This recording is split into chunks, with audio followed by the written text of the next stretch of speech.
जब मेरा समाज आ जाएगा, मैं 21 तारीख को ही बताऊंगा वो कहानी। मैंने तय किया है कि जिस समाज ने मेरा संरक्षण किया और जिस समाज ने अपने खून से एक एक पैसे से मुझे सींच के जो यहाँ तक लेके आया, 21 तारीख को तब उनके आगे मुझे भरोसा, मैं आपके चैनल के माध्यम से कह रहा हूँ, 21 तारीख को मेरा परिवार आएगा। 21 जुलाई को देश की राजधानी दिल्ली में संसद भवन के पास चंद्रशेखर आज़ाद के सुरक्षा के लिए एक बड़ी रैली हो रही है, बड़ा आयोजन हो रहा है जिसमें जयंत चौधरी भी आ रहे हैं और देश भर के लोग वहां जमा होने वाले हैं। दुनिया भर से लोग इस बैठक पर नज़र गड़ाए हुए हैं। मांग दो है, चंद्रशेखर आज़ाद को सिक्योरिटी दी जाए या फिर उनको हथियार, गन, बंदूक, आत्मसुरक्षा के लिए लाइसेंस दिया जाए। खुद चंद्रशेखर मेरे साथ हैं। हमला हुआ था, आप सब लोग जान रहे हैं, अब तक घाव भरा नहीं है। क्या ये बहुत ज़रूरी है? क्या अब समय आ गया है कि जो खासकर जो शोषित वंचित सब तबके की लड़ाई लड़ते हैं उनकी जान की हिफाजत खतरे में है? सरकार इस पर संज्ञान नहीं ले रही है। इन्हीं सब मुद्दों पर बात करेंगे और बात एक खास ये होगी कि आखिर उस दिन हुआ क्या था। क्यों आप लोगों ने एप्लीकेशन दिया है सरकार को कि हमें सुरक्षा दी जाए? कब से मांग कर रहे हैं? पहली बात तो 21 तारीख की जो रैली है, रैली नहीं, वो हमारी आक्रोश सभा है। 21 जुलाई को भीम आर्मी का स्थापना दिवस होता है और अन्याय के खिलाफ लड़ने के लिए, संविधान की रक्षा के लिए बनी भीम आर्मी का जो स्थापना दिवस है, इस बार विरोध प्रदर्शन के रूप में वो यहाँ, ये तो एक छोटी सी मांग है कि उस घटना की सीबीआई जांच है। वो भी इसलिए क्योंकि उसमें जो बड़े मगरमच्छ हैं, अजगर हैं, उनके नाम सामने हैं जिनके इशारे पे पूरी घटना हुई और जिनको बचाने का प्रयास सरकार के इशारे पे पुलिस कर रही है। उसके पूरे एविडेंस है मेरे पास। 21 तारीख को मैं वहाँ जनता के सामने रखूँगा जब हमारा पूरा देश का संगठन आएगा, जिम्मेदार लोग आएंगे जिनको हमने बुलाया है। फिर उसके अलावा हमने किसान संगठनों को, जो एक्टिविस्ट हैं, उनको भी बुलाया है। बहुत सारे पॉलिटिकल पार्टी के जो लीडर्स हैं विपक्ष के, जिनके साथ सीबीआई के द्वारा, ईडी के द्वारा, इनकम टैक्स के द्वारा, एनआईए के द्वारा झूठे मुकदमे लगा के जेल भेज के, जिनको जो है ना, जिनके ऊपर हमला हो रहा है, किसानों के खिलाफ कानून ला के इस तरह से हमला हो रहा है। किस नेता को जेल भेज दिया है मोदी जी ने? एक्टिविस्ट जेल में है, कुछ हमारे आप जैसे कार्यकर्ता जेल में। एक बड़ा नेता बताइए जिसको मोदी जी ने जेल में भेजा हो। न सोनिया गांधी, न प्रियंका गांधी, न अखिलेश यादव, न तेजस्वी यादव, न नीतीश जी। तो लालू जी बड़े नेता जी। लालू जी तो पहले से उनको तो जेल खटवाया जा रहा। तो कांग्रेस के बस चले, वो विपक्ष के सब नेताओं को जेल में डाल दें। कहाँ डाला? कहाँ? ये आप लोग प्रिडिक्शन क्यों कर रहे हैं? लालू यादव तो कांग्रेस के जमाने में जेल गए, उसमें मोदी जी का क्या लेना देना है? तो लालू यादव जी को जेल में रहना चाहिए, आप ये चाहते हैं? नहीं, मैं नहीं चाहता हूँ। जिस तरह से अब जो है बहुत पुरानी फाइलें खोल के जो है और एक षड्यंत्र के थ्रू जो है लोगों को परेशान किया जा रहा है, ये हमला ही तो है। देखिए, दो सवाल है चंद्रशेखर जी। क्या आपको लगता है उमर खालिद हो या चंद्रशेखर आजाद हो, प्रशांत कनौजिया हो या कई सारे पत्रकार हो, उनको जेल में डाला जा रहा है? टमाटर बेचने वाले को जेल में डाला जा रहा है। एक भी बड़े विपक्षी नेता को मोदी सरकार ने जेल में नहीं डाला है जिनको वो भ्रष्टाचारी कहते हैं। हाँ, पार्टी में जरूर मिला लेते हैं। आप लोग देखो, फैक्ट यही है। देखो, बेसिकली ये सवाल सब जगह लागू होता है। आप चाहे वो दिल्ली में देख लो, चाहे वो दिल्ली से बाहर देख लो, सरकार ने अपनी तरफ से तमाम तरफ के हथकंडे अपनाए हैं। चाहे उन्होंने मध्य प्रदेश की सरकार तोड़ी हो या जिनको भ्रष्टाचारी कह रहे थे महाराष्ट्र में, उनको अपने में मिला लिया। ये एक तरह का हमला है और उस सब हमलों के खिलाफ, जिस तरह से वो बिना किसानों से पूछे कानून बनाते हैं उनके खिलाफ, फिर किसान सड़कों पर आते हैं, ये जो अन्याय हो रहा है, जिस तरह सबके खिलाफ वो कानून बना देते हैं, जिस तरह से और तमाम तरह के लोगों के खिलाफ जो है वो कानून बना देते हैं, उन सबके खिलाफ जिस तरह से निजीकरण कर रहे हैं, ये हमला नहीं? इस तरह पूरे सरकार सिस्टम को बेच रहे हैं जी। तो आप सरकार को अनकंफर्टेबल करते हैं ना। बाकी लोग एसी में बैठ के राजनीति कर रहे हैं, ट्वीट करते हैं, आप रोज सड़क पर निकलिएगा। आपको सरकार से खतरा है या जो सरकार, जो मनुवादी लोग हैं, जो कास्टिस्ट लोग हैं, जो चाहते हैं कि दलित पिछड़ों का बेटा नेता ना बने, उनसे खतरा है? दोनों चीजें क्लियर कीजिए। देखो, मैं फिर कह रहा हूँ, बात मेरी चल ही नहीं रही है ना। मुझे किससे खतरा? मुझे तो जो सत्ता संरक्षण में जो अपराध हो रहे हैं, मुझे तो उससे खतरा हो। लेकिन देश के अंदर जो हो रहा है आज़ादी के बाद आज तक भी, अगर महिलाओं के साथ यौन उत्पीड़न हो रहा है, पेशाब पिलाया जा रहा है, मूछें काटी जा रही है, पानी पीने पर हत्या हो रही है, ये जो हमला आप समझते हैं, ये पूरे समाज पे जो हमला है। मेरे ऊपर हमला तो उस विचारधारा पर, उसके नेतृत्व पे हमला है कि कोई अन्याय के खिलाफ बोले ना। जो आप कह रहे हैं अनकंफर्टेबल, कुछ भी आप गलत करोगे, महिला पहलवानों के साथ गलत करोगे, अगर हम उसके लिए बोलेंगे तो इस हमले का जवाब जो है ना वो जनता को देना ही पड़ेगा। हम लोग जीवित लोग हैं, जागरूक लोग हैं, अगर कुछ गलत होगा तो बोलेंगे। मोदी जी के खिलाफ आप ट्विटर से लड़िए, विपक्ष की भूमिका ट्विटर तक है। आप सड़कों पर जाते हैं, आप 2014 से पहले की राजनीति कर रहे हैं, जब भारत बंद होता था लोग सड़कों पर उतरते थे।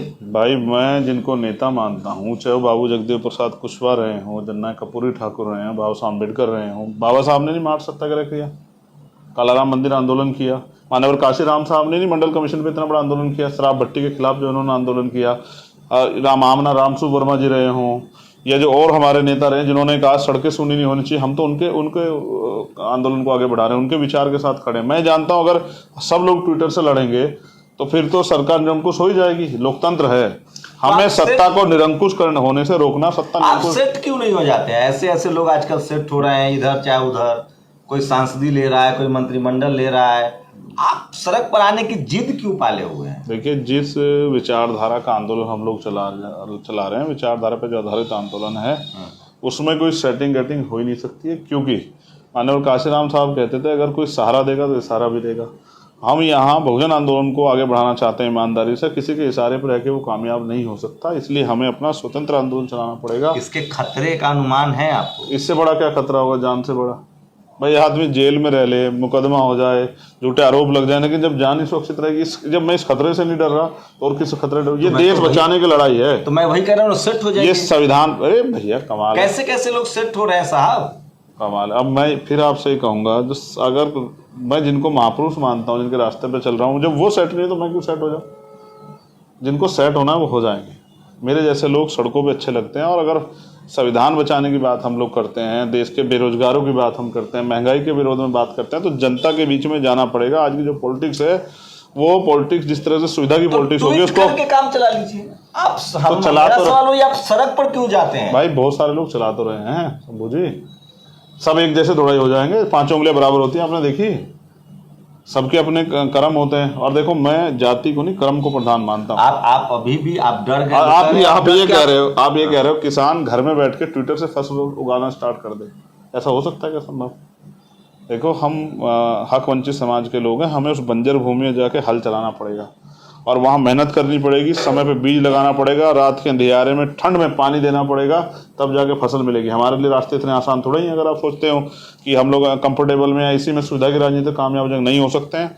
इस देश में जो जब तक जाति व्यवस्था रहेगी और जब तक जो है यहाँ ब्राह्मणवाद और अम्बेडकरवाद का आंदोलन रहेगा, जब तक अम्बेडकरवाद ताकतवर नहीं होता, तब एक सेकेंड, तब तक जो है ये मेरे जैसे लोगों को, बहुत सारे लोगों को कुर्बान होना पड़ेगा। मेरे जैसे बहुत सारे लोग नींव में धंसेंगे, तब लोग हमारे कंधे, तब समाज हमारे कंधे बैठ के आगे बढ़ेगा। हमें समाज की लड़ाई लड़नी, ना कि व्यक्तिगत। मैं सेट हो जाऊंगा, मेरे बच्चे खुशहाल हो जाएंगे, मुझे जो है सब कुछ मिल जाएगा, लेकिन समाज का क्या होगा?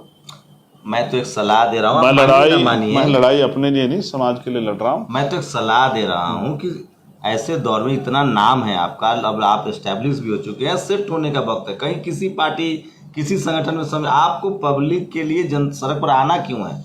आप पर हमला नहीं होगा, आप सड़क पर उतरिए मत। हमने तो यही सीखा कि अंत ये आंदोलन व्यक्ति का नहीं, विचारधारा का आंदोलन, इसके जरिए जनता को जागरूक करना है। हमें जो आज दलित, पिछड़े, आदिवासी, अल्पसंख्यक समाज के लोग, किसान, कामगार लोग जो जागरूक नहीं है, उनको जागरूक करना। जिस दिन वो जागरूक हो जाएंगे, अपने अधिकारों के प्रति सचेत हो जाएंगे, फिर उनको किसी चंद्रशेखर की, किसी और अन्य नेता की जरूरत नहीं पड़ेगी, वो अपने अधिकार स्वयं ले लेंगे। हमें तो समाज को जागरूक करना, वो इसी बैठ के नहीं हो सकता भाई।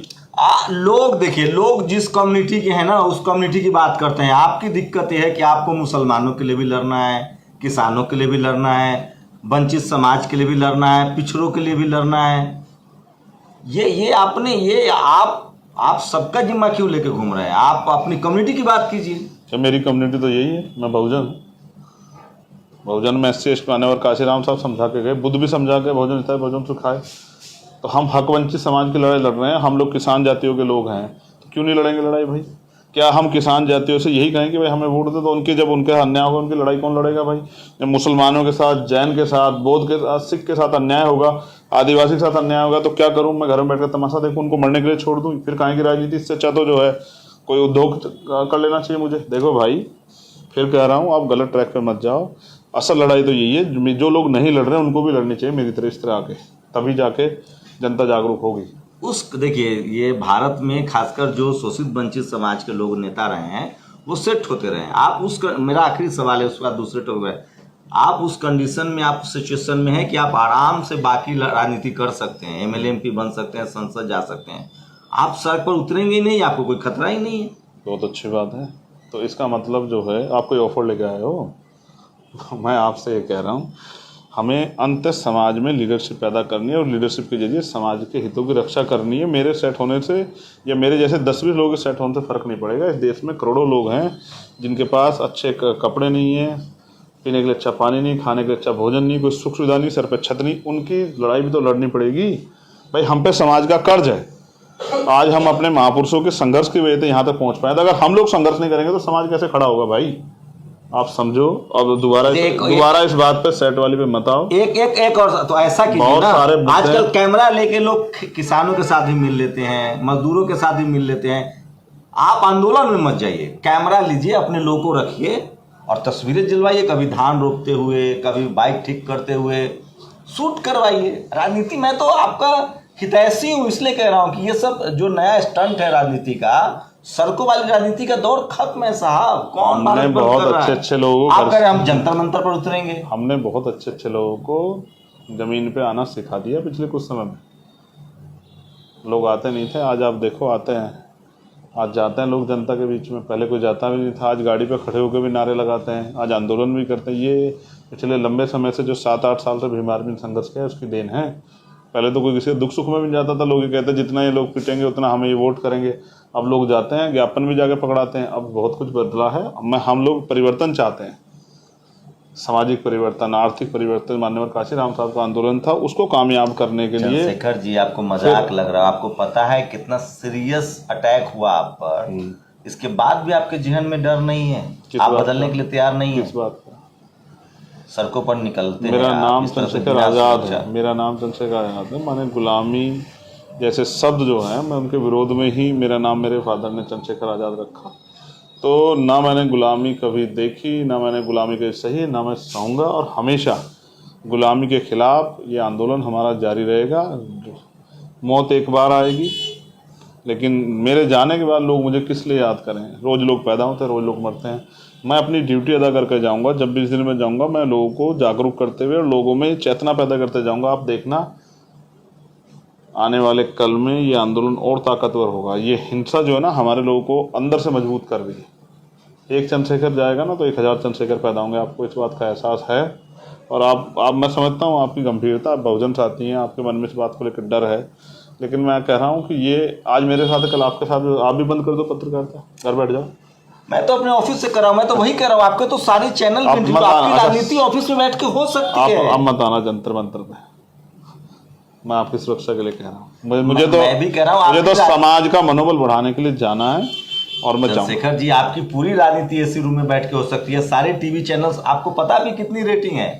आपका इंटरव्यू इसलिए नहीं किया जा रहा है कि आपकी बातों को पहुंचाना है, आपका इंटरव्यू इसलिए किया जा रहा है कि इस देश के लगभग 10 करोड़ लोग उस खबर को देखते हैं। टीवी अखबार चला रहे हैं आप लोग। आप कहीं भी बैठ जाएंगे, टीवी अखबार आएगा, हम लोग आएंगे आपके पास। नहीं, वो कुछ लोग तो सिर्फ मेरा और बेंजी का झगड़ा लगाने के लिए मुझे दिखाते हैं, तो बाद में उस पर ऐसा कंटेंट डाल देते हैं। मैं तो झगड़ा करना चाहता ही नहीं किसी से। मैंने आपसे उस दिन कहा। अच्छा, ये समझ रहे हैं आपकी, ये इसका खेल चल रहा है, इसलिए मैं झगड़ा चाहता हूँ। राजनीति जो है, जो मैं हंस के बोल रहा हूँ या हल्के फुल्के अंदाज बोल रहा हूँ, सच्चाई तो यही है। अपोजिशन कहीं भी सड़कों पर नहीं आ रहा है।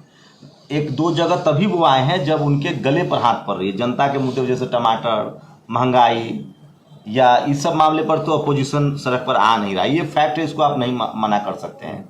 मोदी जी से ज़्यादा चुनावी रैली भी ये लोग नहीं कर, मोदी चुनाव रैली की भी बात करें तो मोदी जी ज़्यादा कर रहे हैं। मैं तो दूसरे नंबर का आदमी आपको कहता हूँ।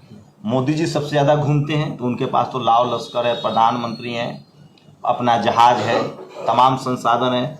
दूसरा नेता चंद्रशेखर आज़ाद है, न गाड़ी है, न घोड़ा है, न पैसा है। आप 365 दिन 24 घंटा सड़कों पर रहेंगे, तो इसके तो खतरे हैं साहब।